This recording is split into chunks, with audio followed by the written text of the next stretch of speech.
So hello everyone, I am Atharva Agrawal. आज हमारे साथ विपिन सर को आप सब लोग जानते ही होंगे यार।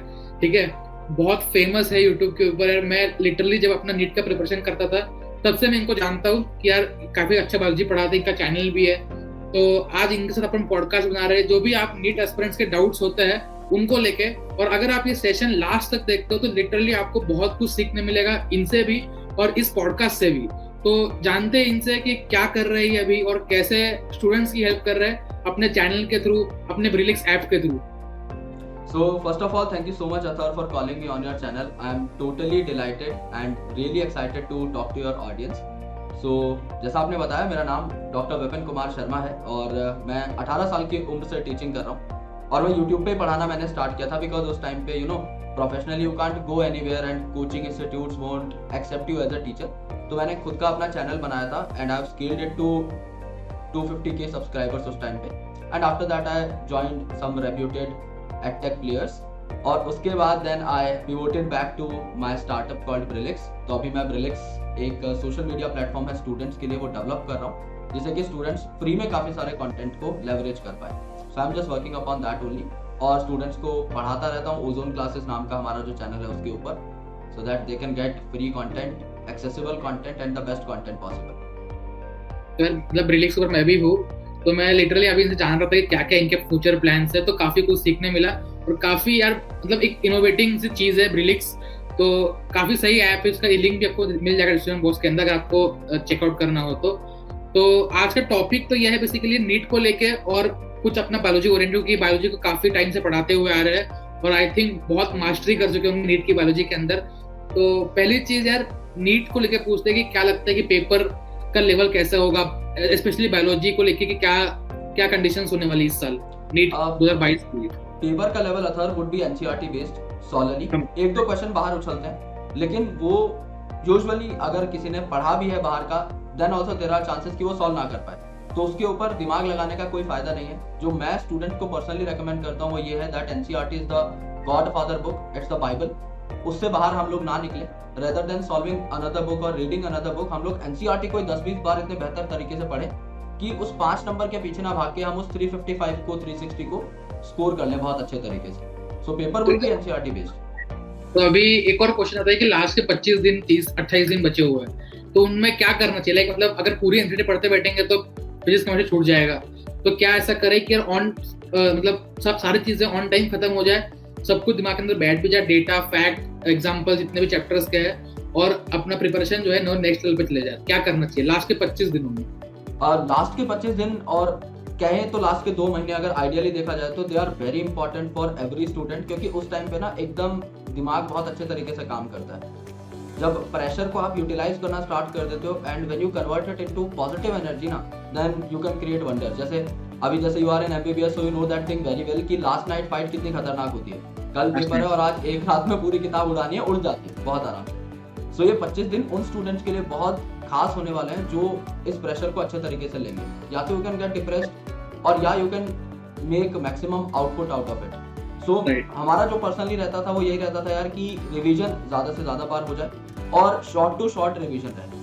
हम लोगों ने जो पढ़ा है उसको मैक्सिमम हम लोग टाइम दें और rather than going for new things या rather than going for new resources, revision के लिए अगर कहीं से हैंडबुक्स वगैरह मिल जा रही हैं 100 पेज की 150 पेज की, दैट इज फाइन, लेकिन किसी और नए सप्लीमेंट्री मटेरियल को हाथ ना लगे, that would be like very bad. So students ने जो पढ़ा है उसको अच्छे तरीके से रिवाइज करें, बार बार रिवाइज करें, पीवाईक्यू सॉल्व करें, मोटी किताबों के पीछे अभी ना भागें बिकॉज अभी उतना वक्त है ही नहीं। तो जितना पढ़ा है उसको अच्छे तरीके से ग्रिप बनाएं उसी के ऊपर and that would be fine. मतलब अगर पूरी साल पढ़ाई करी है तो इस टाइम में स्ट्रेस लेने का कोई फायदा नहीं है। If you have read for the whole year, इसका मतलब तुम इस बार फोड़ने वाले हो, तो इंट्यूटिव इनसाइट्स आ जाती हैं कि इस बार तो मेरा अच्छा होगा ही होगा एंड उसको बस बना के रखना है। Because if you are positive and if you think कि ये काम हो जाएगा ना, then you are half done, तो आपका 50% हो चुका है। उसके बाद बचे हुए 50 में थोड़ा सा स्ट्रगल रहता है, वही बस स्टूडेंट्स को रिवीजन के थ्रू कन्वर्ट करना है, दैट्स इट। और मतलब स्टूडेंट के एक और डाउट होता है कि जो पढ़ा है वो भूल जा रहा है, लाइक एनवाकेडम का चैप्टर्स के एग्जांपल्स है वो भूल जा रहा है, मॉर्फोलॉजी चैप्टर्स के एग्जांपल भूल जा रहा है। मतलब जब भी एक बार रिवीजन करता है 4-5 दिन बाद पेपर में आ गए क्वेश्चंस के ऊपर वो कंप्लीट ब्लैंक हो जाता है। तो उसको लेकर कैसा करना चाहिए कि जो चीजें बार बार भूल रहे हो तो वो सब चीजों को कैसे याद रखे ताकि मॉक में भी नंबर अच्छा है और कहीं ना कहीं नीट के अंदर भी सब कुछ याद है। बिल्कुल, एक बहुत पुरानी कहावत है, when your neurons get fired, they get wired। यानी जब 7 बार आप किसी चीज को देखते हो, आइडियल सिनेरियो में कहा जाता है, तो आपके न्यूरॉन्स वायर हो जाते हैं and it creates a memory. So students को क्या लगता है कि यार एक बार पढ़ दिया ना, हम तो जीनियस लोग हैं, हमारा तो हो ही जाएगा, मतलब वो तो आम लोगों के लिए है 3-4 बार रिवीजन, हम तो बहुत अलग है। लेकिन 7 बार जब तक आप किसी चीज को छोटे मोटे वे में भी नहीं देखते, it can't get wired and this is a fact. तो आपको कम से कम 3-4-5 अच्छे रिवीजन देने होते हैं। And if you seriously think कि कोई चीज याद नहीं हो रही है, then it becomes very important to make some real life mnemonics out of it। जैसे मैंने 7th क्लास में एक बैट खरीदा था, उस पे एसएस लिखा रहता था, तो एसएस से मैंने एक ट्रिक बनाई थी कि सीड शेप का जो क्रोमोसोम है वो 7th क्रोमोसोम पे पाया जाएगा पी के अंदर। सो इस तरीके से रेलेवेंट चीजें जब हम पढ़ेंगे तो और रियल लाइफ एग्जांपल से जब उनको कनेक्ट करेंगे तो वो लंबे टाइम तक हमारे दिमाग में टिके रहेंगे। और उसके बाद रिवीजन इज द की, क्योंकि और जितना छोटा रिवीजन करेंगे उतना बेहतर। हम लोग क्या करते हैं कि व्हाइल मेकिंग नोट्स ना, हम लोग पूरी एनसीईआरटी लिख देते हैं कॉपी के अंदर, व्हिच डजंट मेक सेंस। अगर हमें एनसीईआरटी लिखनी थी तो हम एनसीईआरटी पढ़ लेते। राइटिंग फॉर्मेट में it has taken around 10x time, उससे अच्छा तो हम 10 बार एनसीईआरटी पढ़ लेते। अगर आप एनसीईआरटी के 20 पन्नों को 2 या 3 पेजेस के नोट्स में कन्वर्ट नहीं कर पा रहे हो, इसका मतलब आपको वो चीजें समझ में नहीं आई। इट्स फेमस मेथड कि अगर आपने किसी चीज को इतने बेहतर तरीके से नहीं समझा है कि आप उसे 5वीं क्लास या 10वीं क्लास के एक बच्चे को समझा पाओ, इसका मतलब अभी तक आपकी उतनी होल्ड, उतनी ग्रिप नहीं बनी। सो इस चीज को सिंप्लीफाई करना, समझना बहुत इंपॉर्टेंट है। अभी स्टूडेंट्स क्या करते हैं, यूजुअली जो लिखा रहता है they try to understand it, नहीं समझ पाए तो दे क्रैम इट। वो सोचते हैं इसको रटो और आगे बढ़ो। And here the problems arises कि यहाँ पे बस हमें बचना है, उस ट्रैप से बचना है कि समझते हुए निकल गए ना तो एक सीढ़ी के बाद दूसरी सीढ़ी अपने आप क्रैक हो जाएगी। तो revision, making very short and very crisp confined notes and making your neurons wired, बार बार चीजों को देख के सुन के किसी भी तरीके से, चाहे हम कोई पॉडकास्ट सुने या कुछ भी, लेकिन चीजें दिमाग के आगे, या फ्लैश कार्ड्स देखें लेकिन दिमाग के आगे चीजें चलती रहे, ये बात। तो मतलब ये है कि मैक्सिमम चीजों को डायग्राम्स हो गए उसके थ्रू याद करो, लाइक कोई प्रोसेस है, ट्रांसक्रिप्शन हो गया, ट्रांसलेशन हो गया, ये सब चीजें मतलब मैक्सिमम अगर तुम थ्योरी रखने जाओगे तो चीजें नहीं समझेंगी। Exactly, yes. तो डायग्राम तुम्हारे दिमाग में आएगा कि कैसे वो प्रोसेस हो रहा है, या एक वीडियो फॉर्मेट में चीजें आ जाएंगी ना तो वो चीजें क्लियर हो जाएंगी। लाइक मैं आपको जानता हूँ, आप पढ़ते थे व्हाइट बोर्ड के ऊपर, तो आपने एक वीडियो देखा हुआ था डीएनए रेप्लिकेशन ट्रांसक्रिप्शन वाला, आई गेस, और एक अपने वो भी पढ़ा था जेनेटिक कोड का कोई ट्रिक बताई थी, बहुत पहले का वीडियो था, आई गेस। बिल्कुल, यस। तो वहां से मेरे को समझ में आया कि जितना फोकस करेंगे अपन डायग्राम बेस्ड चीजों पे और जितना चीजों को रिलेट करके पढ़ेंगे, याद करके, जैसे भी ये जो भी चीजें है, क्योंकि देखो सब हर चीज का लॉजिक नहीं होगा। कोई अगर एग्जांपल है एनिमल किंगडम का तो लॉजिक उसके पीछे जेन्युइनली नहीं होगा कोई एक ऐसा चीज, तो उसमें आपको कोई ना कोई आपके लाइफ के एग्जांपल से रिलेट करना पड़ेगा कि यार ऐसे आपने याद रखा था, ये कोई लाइफ में इंसिडेंस हुआ था, कुछ भी है तो उससे तुम्हें याद करना पड़ेगा। और एक और चीज है फिजिक्स केमिस्ट्री, यार बहुत लोग मतलब बोलते हैं कि इस समय पे फिजिक्स केमिस्ट्री बर्बाद है, अब क्या करें, लाइक अगर उसको संभालने जाएंगे तो बायो भूल रहे हैं, टाइम नहीं दे पा रहे, और फिजिक्स केमिस्ट्री अगर मतलब उसको छोड़ देंगे तो सिलेक्शन होगा ही नहीं। तो क्या एक आइडियल सिनेरियो है, कैसे कैसे करना चाहिए? फिजिक्स केमिस्ट्री में ये है कि कन्फाइंड नहीं जा सकते, क्योंकि आपको बायोलॉजी में ये पता है कि कौन से इंपॉर्टेंट टॉपिक्स है, केमिस्ट्री में भी पता है, लेकिन सामने वाला जो क्वेश्चन फ्रेम कर रहा है ना, उसके पास कोई दिक्कत नहीं है, उसके पास कोई बाउंड्री नहीं है कि मुझे यहीं से क्वेश्चन बनाना है, वो कहीं से भी उठा के देगा। क्योंकि जैसे ऑर्गेनिक केमिस्ट्री है तो क्वेश्चन एनसीईआरटी से बाहर आ सकता है, फिजिकल केमिस्ट्री आ सकता है, फिजिक्स में तो पूरा ही आ सकता है। So it becomes really important to get a standard book done. और मैं स्टूडेंट्स को ये सलाह देता हूँ पर्सनली कि अगर आपसे फिजिक्स के न्यूमेरिकल्स नहीं हो रहे हैं and if you do not have a good guide, then solve the solved numericals. जैसे डीसी पांडे, एक ऑब्जेक्टिव डीसी पांडे करके एक बुक आती है, तो I used to solve that at my time. तो क्या रहता था वहाँ पे कि कुछ क्वेश्चंस रहते थे, उनका सोल्यूशन गिवन रहता था, तो I start solving the question. अगर मुझसे हो रहा है दैट्स वेल एंड गुड, नहीं हो रहा तो मैं जाके गलती चेक करूंगा कि ऐसा कौन सा स्टेप था जो मेरे को समझ में नहीं आया कि लगाना है यहाँ, और फिर मैं उसको सप्लीमेंट कर लूंगा अपने नोट्स में। और फिर उससे मिलता जुलता अगर कोई भी क्वेश्चन आएगा पेपर में तो मैं उसको फोड़ दूंगा, क्योंकि now I have cracked the code कि इस टाइप के क्वेश्चन इस हिसाब से होंगे। तो solving the solved numericals is a very good की। और उसके बाद फॉर्मूला बेस्ड क्वेश्चंस के लिए तो फॉर्मूला याद होने ही चाहिए, तो you need to make formula sheets which are really crisp, कि 100 पेज में तो फिजिक्स खत्म हो जाए या 150 पेज में तो फिजिक्स खत्म हो जाए। क्योंकि लास्ट डे में अगर एनसीईआरटी भी लेके बैठेंगे which is very crisp, which is very short, तो भी अगर आप देखोगे तो 1000 से 1500 पन्ने हैं उसके अंदर, क्योंकि 4 पार्ट्स हैं फिजिक्स एनसीईआरटी के। सो नहीं हो पाएगी रिवाइज, एक महीने में भी नहीं हो पाएगी। केमिस्ट्री अगर जाएंगे 4 पार्ट्स हैं, 1 महीने में भी नहीं हो पाएगी। बायोलॉजी कुछ हद तक हो सकती है क्योंकि उसमें डायग्राम्स बहुत सारे हैं, लेकिन फिजिक्स केमिस्ट्री के लिए तो फॉर्मूला शीट्स चाहिए ही चाहिए, उसमें कोई अल्टरनेटिव हमारे पास नहीं है। So that's the next doubt ये कि इस बार 3 घंटे 20 मिनट दिए गए, यस। तो उस 20 मिनट की वजह से क्या हो सकता है, मतलब कंपटीशन बढ़ सकता है और कैसे उसको यूटिलाइज भी करें, और क्या उसके प्रोज एंड कॉन्स क्या लगता है आपको? यार प्रोज एंड कॉन्स डिपेंड करता है कि बंदा कौन है सामने। जैसे अगर एक टॉपर है उसके लिए प्रोज ही प्रोज है, और अगर एक ऐसा स्टूडेंट है जो बिल्कुल कट ऑफ पे अटका हुआ है तो उसको कोई कुचल करके आगे निकल सकता है इन 20 मिनट में। क्योंकि it becomes really important to understand कि काफी सारे स्टूडेंट्स ना उनके पास बबल फिल नहीं हो पाते टाइमली, या वो अपने पेपर को रिकैप नहीं कर पाते कि क्या सही है क्या गलत है। अगर उनको सिली मिस्टेक्स एनालाइज करने का वक्त मिल गया 20 मिनट, तो वो कम से कम अपने 20 से 25-30 नंबर बढ़ा लेंगे बहुत आराम से, ज्यादा ही। तो दिस इज द थिंग कि कट ऑफ इस बार बहुत सही जाएगी। अगर पेपर का लेवल सेम रहता है एज ऑफ नीट 2021, तो इस बार कट ऑफ में आपको बहुत ज्यादा एक स्पाइक देखने को मिलेगी। एम्स के एडमिशन, एम्स दिल्ली के तो आप सोच के चलो कि 710 पे 708 पे बंद हो जाएगा अगर इस बार बच्चों ने इस 20 मिनट को अच्छे से यूटिलाइज कर लिया। तो कट ऑफ पे तो इसका फर्क पड़ेगा ही पड़ेगा। और इतने धुरंधर बच्चे जो 3 घंटे के अंदर 720 नंबर लेके आ रहे हैं, तो 3 घंटा 20 मिनट में तो they can other students can also create wonders. और पेपर का लेवल मोस्टली वही रहेगा, 20-21 वाला ही रहेगा, उसका तो होगा नहीं। तो जो काम करना तुम्हें अपने ऊपर ही करना है, पेपर तो वही आने वाला है, एनटीए वही देने वाला है, और वही चीज है। और एक और चीज है कि नीट पोस्टपोनमेंट के ऊपर काफी चल रहा है अभी कैंपेन्स वगैरह, तो उसको लेके क्या आपका ओपिनियन है इस बार, लाइक नीट को लेके? मतलब अगर मेरा पर्सनल ओपिनियन देखा जाए तो मुझे लगता है नीट पोस्टपोन होना चाहिए। मतलब ये मेरा पर्सनल ओपिनियन हो गया, क्योंकि काफी सारी ऐसी प्रॉब्लम्स थी जो स्टूडेंट्स को इस बार फेस करनी पड़ रही है just because of the delay in counselling. मेरा पर्सनल ये है कि नीट पोस्टपोन होना चाहिए। होगा नहीं होगा वो अब एनटीए के ऊपर है, बट अगर ये मौका मिलता है, अगर मेरे स्टूडेंट्स कहते हैं कि we should participate in some campaigns, तो I would definitely do it. मतलब मैं हमेशा से स्टूडेंट्स के साथ रहा हूँ जहाँ पे जेन्युइन रीजन रहा है, और इस बार जेन्युइन रीजन है। काफी सारे मेरे ही ऐसे स्टूडेंट्स थे जो बहुत लेट तक फंसे रहे काउंसलिंग के अंदर, जो एकदम मझदार पे थे, और वही वो बच्चे हैं जो इस बार सिलेक्ट होने थे, क्योंकि उनको ही 20-25 नंबर का इंप्रूवमेंट चाहिए था, बट उनको वो मिला ही नहीं। उन्हें दोबारा अपनी जीरो से तैयारी स्टार्ट करनी पड़ रही है, क्योंकि उनका एकदम वो जो टाइम गैप था वो एकदम ही व्यर्थ हो गया। Now they need to start along. सो सितंबर में एग्जाम हुआ था, सितंबर को, अब जाके काउंसलिंग खत्म हुई है अप्रैल में। वही तो डजंट मेक सेंस। मतलब कि स्टूडेंट्स को देखो यार, टाइम की तो हानि हुई है पूरी।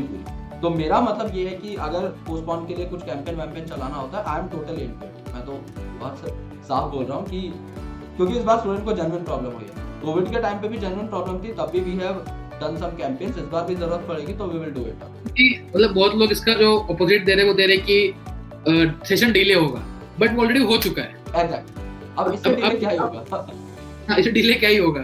तो एटलीस्ट मतलब अगर एग्जाम अगस्त में भी होता है तो भी वो सेशन पहले खींच सकते हैं, क्योंकि जब तक पहली बैच जाएगी नहीं, 21 की बैच जाएगी नहीं आगे, तब तक नेक्स्ट बैच तो आ ही नहीं पाएगी। एंड आई डोंट थिंक कि कोई भी कॉलेज 2 बैचेस हैंडल कर पाएगा, पॉसिबल ही नहीं हो पाएगा। बिल्कुल पॉसिबल नहीं, क्योंकि अदरवाइज फिर रेसिडेंट्स नहीं आ पाएंगे ना आगे के, या फिर इंटर्न्स नहीं आ पाएंगे, तो नहीं आप एक साल को हॉल्ट कर ही नहीं सकते किसी भी सेंस में।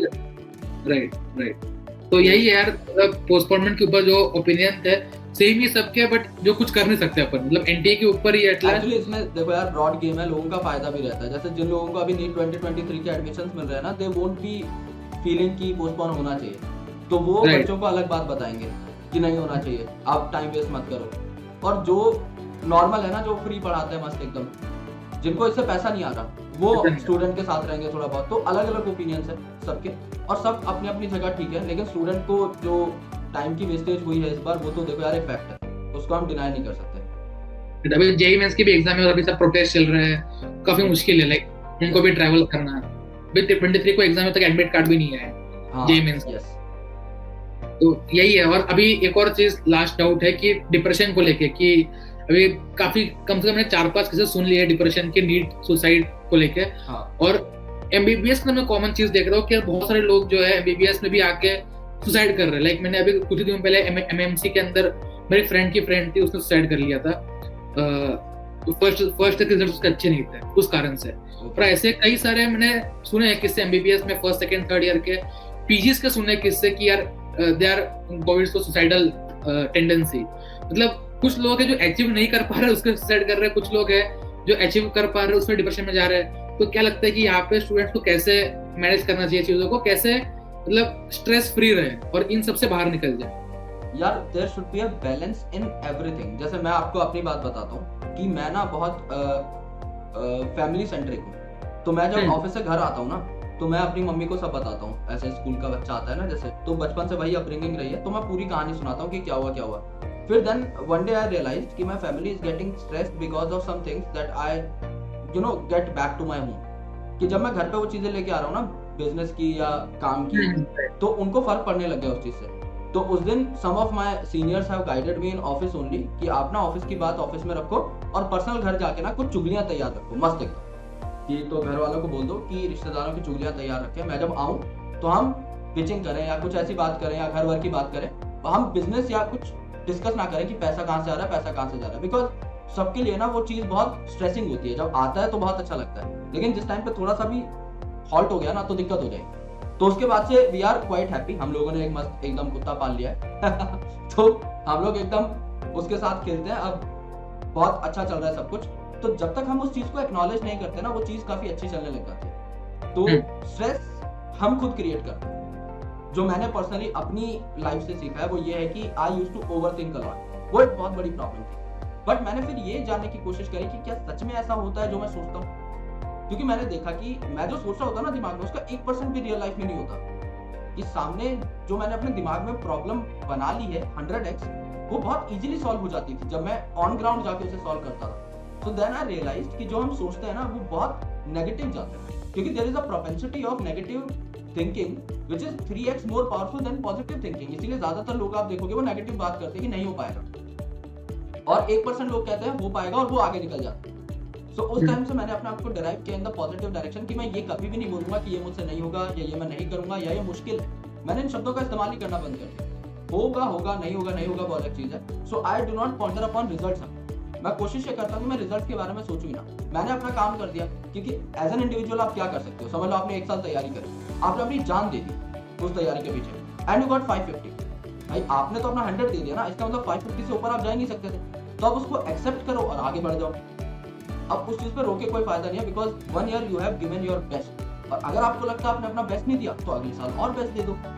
जो भी आपको लगता है कि there is some sort of gap जो रह गया, लेकिन उसमें सुसाइड करना इज वेरी बैड थिंग, जो मुझे पर्सनली ऐसा लगता है, क्योंकि लोग काफी सेंसिटिव हो गए आजकल। तो जिंदगी मुश्किल है, मैं मानता हूँ बहुत मुश्किल है। अभी हमारी भी सही बताऊँ तो बहुत लंका लगी हुई है, लेकिन अभी ये है कि द मेन प्रॉब्लम इज कि हम कर क्या सकते हैं उसको। We can only work and we can hope for the best, जो कि अपने आप चल के आ जाता है। अगर आप पॉजिटिव अप्रोच रखते हो ना, तो चीजें at the end of the day ठीक हो जाती है। मैंने ये बिलीव किया है पूरा, और मैं बहुत अच्छा बिलीवर हूँ भगवान का। मैं बहुत मानता हूँ भगवान में, क्योंकि मैं सिंस पंडित हूँ तो मेरी अपब्रिंगिंग ऐसी हुई है। तो मैं बहुत पॉजिटिव रहता हूँ अभी, और मैं कोशिश ये करता हूँ कि मैं आसपास के लोगों को पॉजिटिव रखूँ। उससे बेटर कुछ नहीं हो सकता, और चीजें हो जाएंगी। फिर at the end of the day सब कुछ हो जाता है। कहीं ना कहीं देयर इज अ वे जो निकलती है, क्योंकि एक कहावत आपने शायद सुनी भी होगी, if you think you have tried everything and you got nothing, तो यू हैवंट ट्राइड एवरीथिंग। अगर आपको लगता है आपने सब कर लिया और फिर भी कुछ नहीं हुआ, इसका मतलब आपने सब नहीं किया।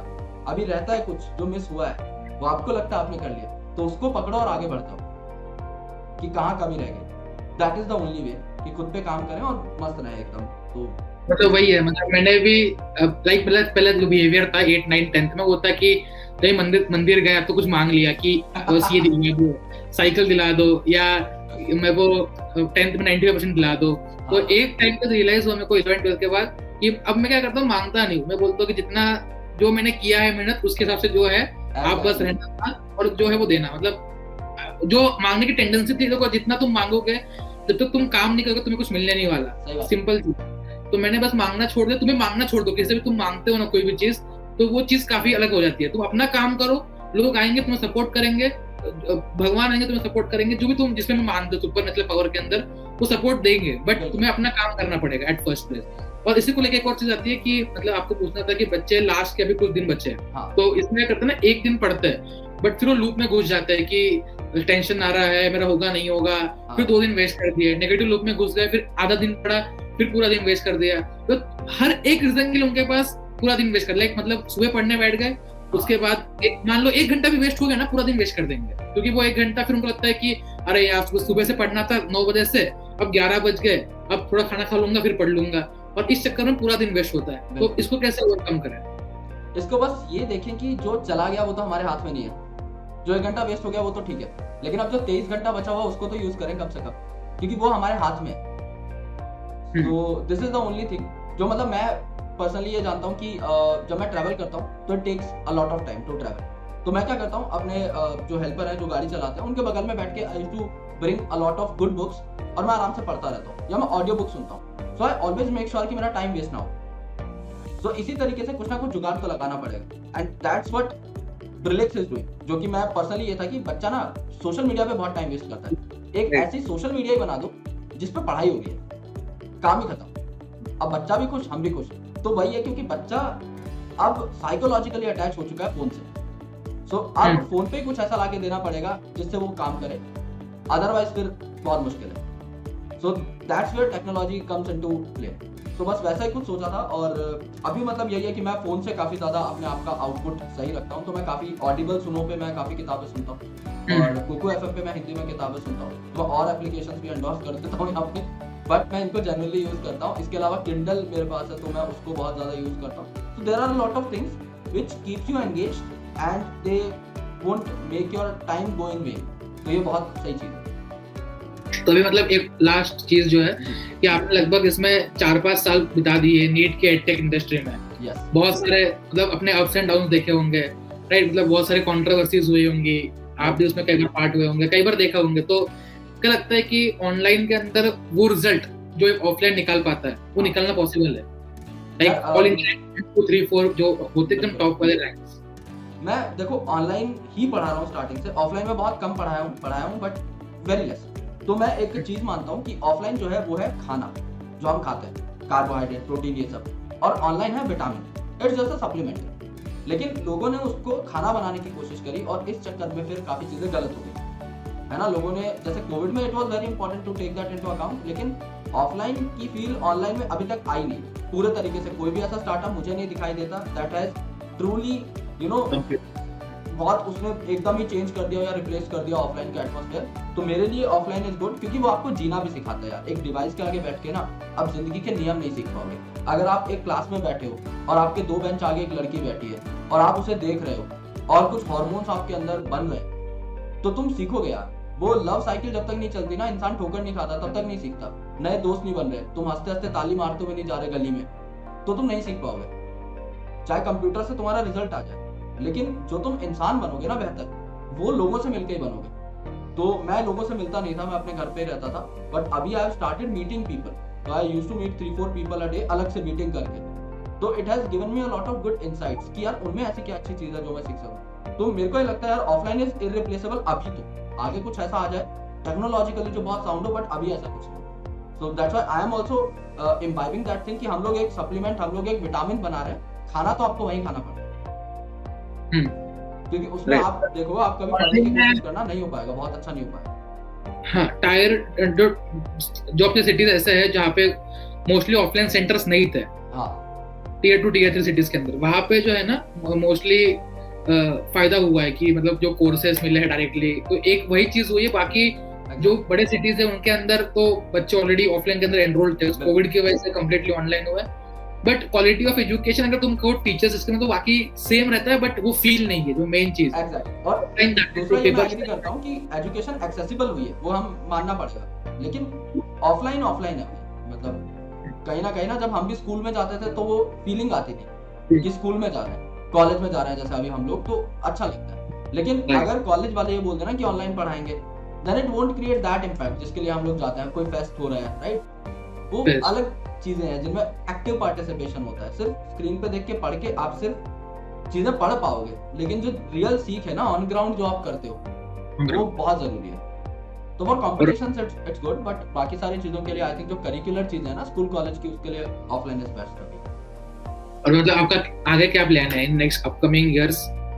मतलब मेरे प्लान्स यार काफी बड़े हैं। मैं वैसे प्लान बनाता नहीं हूँ, क्योंकि जो चीजें हो जाए मैं I just accept them up. But मेरे को ये है कि मेरे को लगभग 100 मिलियन स्टूडेंट्स की लाइफ को इम्पैक्ट करना है आगे चल के। आई मैं बहुत यंग हूँ, आई एम 24, तो मेरे को ऐसी जल्दी नहीं है। और अभी लोग बहुत फोड़ रहे हैं तो लोग ऐसे कंपेयर भी करते हैं यार तुम कहाँ कर पाओगे, बट मेरे पास टाइम भी तो अच्छा खासा है ना। जब मैं 30-35 पे पहुंचूंगा तो पता नहीं कहाँ पहुंच जाएंगे हम लोग, राइट। सो मेरा ये है कि 100 मिलियन स्टूडेंट्स मेरे को, चाहे मैं ऑनलाइन ही टारगेट करूं, लेकिन मेरे को टारगेट करना है, यानी 10 करोड़ लोगों की लाइफ को मैं अपने जीवन काल में एक बार अपनी शक्ल दिखाना चाहता हूँ कि यार ये कोई बंदा है and he has done something for students. बस ये मेरा एक छोटा सा गोल है जो जिसके लिए मैं थोड़ा बहुत काम कर रहा हूँ। तो I think I will accomplish it someday, but I will definitely work for it. होगा नहीं होगा वो अब अलग बात है, but I will work for it. Great great. तो थैंक यू सर आने के लिए, बच्चों के डाउट जो भी है सॉल्व करने के लिए। तो मैंने सर को इनवाइट किया था कि आप आ जाइए, एक पॉडकास्ट करते हैं। सर थोड़ा बिजी थे 2-3 दिन से, थोड़ा लेट हो गया, बट एट लास्ट वर्थ था। जो भी चीजें सीखने मिली, जो कन्वर्सेशन हुआ, बहुत कुछ सीखने मिलता है यार। ऐसे ही जो है, ये तो नेटवर्किंग है। नेटवर्किंग से यही होता है कि आप जिसको भी देखते हो, जिससे भी सीखते हो, तो हर कोई एक पॉइंट आपको लाइफ में आगे बढ़ाएगा। जो भी चीज आप एक भी बंदे से एक भी चीज सीखते हो, तो वो चीज आपको धीरे धीरे लाइफ में आगे लेके जाएगी। तो थैंक यू सर आने के लिए। बाकी आप ऐप को चेकआउट कीजिए, देखिए कैसा ऐप है। सर के चैनल को जाकर देख सकते हो, फ्री में आप वहाँ से बायोलॉजी वगैरह पढ़ सकते हो, कोई दिक्कत की बात नहीं है। और थैंक यू सर आने के लिए। बाकी लेट्स मीट जब भी आगे पॉडकास्ट शूट करना हो। फॉर श्योर जब भी आपको मिलना हो प्लीज बताइएगा, let's catch somehow. And thank you so much for calling me over here. It was a great podcast, and I will also, looking forward to make some videos with you. So thank you. चलो, bye bye. Bye.